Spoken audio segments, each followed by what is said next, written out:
We are in the process of creating a whole new generation of vehicles. For the first time in our history, we're looking at how all these vehicles relate to each other and, more importantly, how they relate to the customer.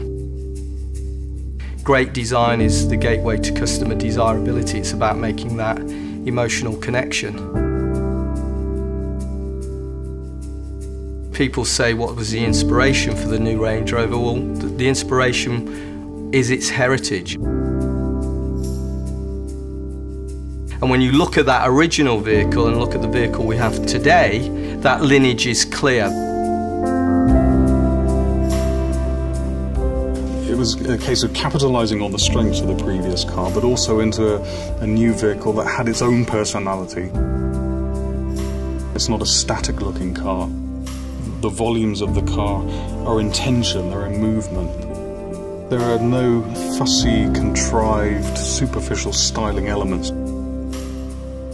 We played for a long time on those three key lines of how the sill and the waistline and the roofline work together. And it's the powerful, elegant way that those three lines relate to each other, I think works perfectly when you see the car moving.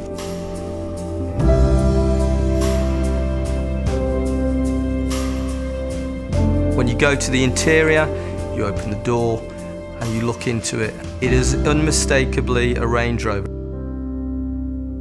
Those classic elements are there, a strong horizontal emphasis of the main fascia moulding intersected by this vertical console. There's far less switches than the current vehicle.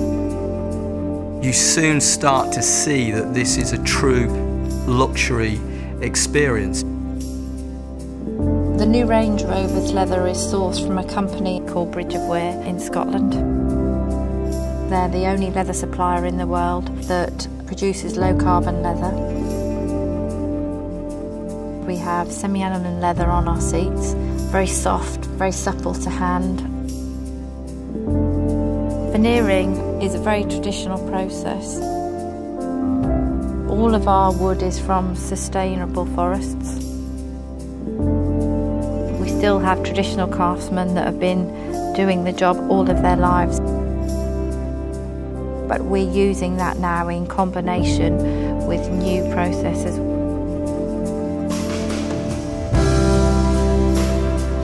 The aluminium architecture, I mean, it's a phenomenal technology, really.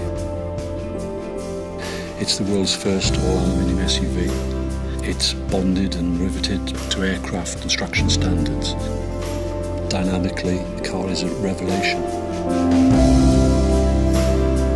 Losing hundreds of kilos of weight out of a car has so many benefits. I mean, not only in its carbon footprint, its ecological identity, but also its performance and its handling. The fact that it makes the car a whole lot more agile, more manoeuvrable, more capable. There's less mass to haul uphill. There are benefits from almost every aspect of the design.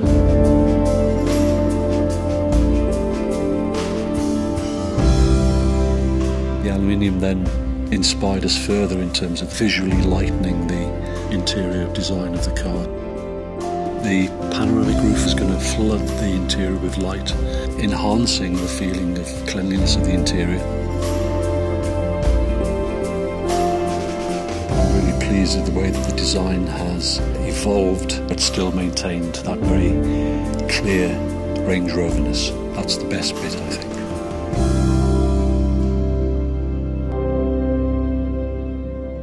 Iconic is a word I think that's used too liberally. But Range Rover is worthy of iconic status. The best has just got better.